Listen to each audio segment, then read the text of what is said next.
है। और आप देखिए उनके सभी कार्य असंभव से असंभव बहुत जल्दी पूर्ण हो जाते हैं।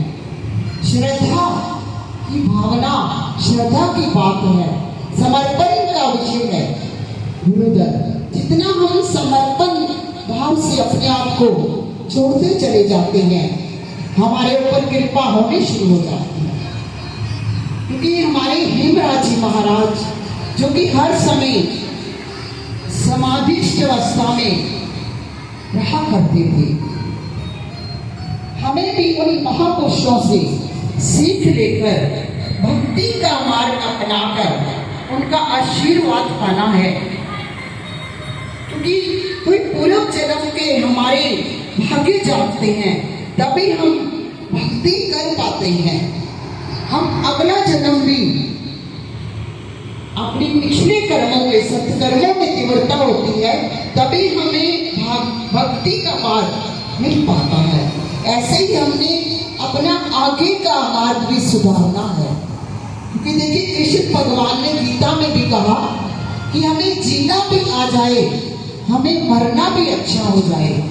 हम सत्कर्मों से, अपने अच्छे कर्मों से अपनी आगे का मार्ग एकदम सक्षम कर पाए। हम आगे के रास्ते स्वयं बनाते हैं अपने कर्मों से। क्योंकि तुलसी इस संसार में 5 रतन है सार, हरि भजन और संत मिलन, दया दान उपकार। देखिए कहते हैं कि धार्मिकता किस चीज का नाम है?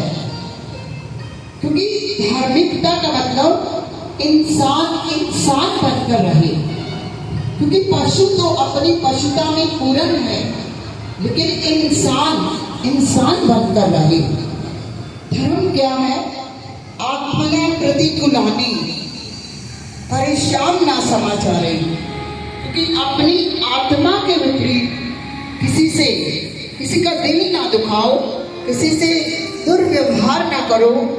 इंसान के दुख दर्द को समझे, किसी के काम आना सीखे। इंसानियत भी इसी को बताया गया है। क्योंकि दया को धर्म बताया गया है, सेवा को धर्म बताया गया है, पवित्र रहने को धर्म बताया गया है, क्षमा करने को धर्म बताया गया है। यानी जो हमारे महापुरुषों ने हमें जिस मार्ग पर चलना सिखाया है, उसी को धर्म कहते हैं। यही हमारे सत्संग का सार होता है। देखिए गोस्वामी जी ने रामचरितमानस में भी वर्णन करते हैं कि बिन सत्संग विवेक न होई और राम कृपा बिन सुनब न सोई। और अगली छुपाई में किस प्रकार प्रश्न किया गया कि हर चीज के लिए कोई ना कोई डिग्री चाहिए प्रभु, लेकिन अच्छा श्रोता बनने के लिए क्या डिग्री होती है? कहते हैं कि राम कथा के वही अधिकारी जिनको सत्संगति अति प्यारी।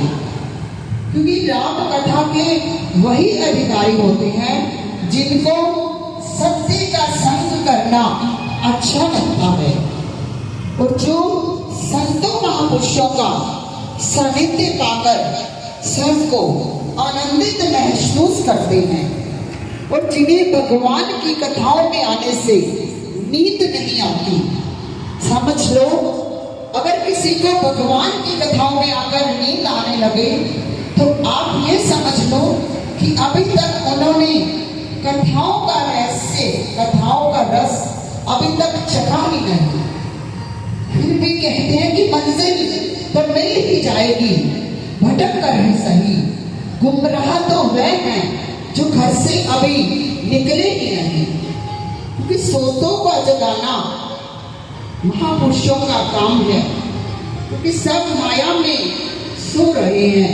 धीरे धीरे माया का जब पर्दा हटेगा, माया क्या, जो बंधन हमें प्रभु के रास्ते पर जाने पर बाधक बन जाते हैं, वो माया, जब माया मुंह का पर्दा हमारे भीतर से कब होगा? जब हम सत्संग रूपी गंगा में डुबकी लगाएंगे, हमारा मन निर्मल होना शुरू हो जाता है। हम विवेक को सोच पाते हैं।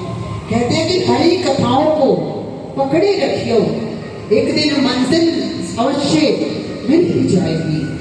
तो हमें भी सब अवगुणों को त्याग करना है। मोह माया के बंधनों से, काम क्रोध लोभ मोह का त्याग कैसे होगा?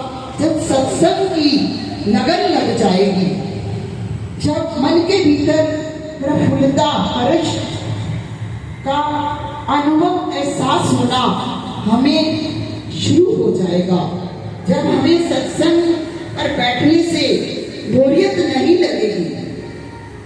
क्योंकि आज कल देखिए कितने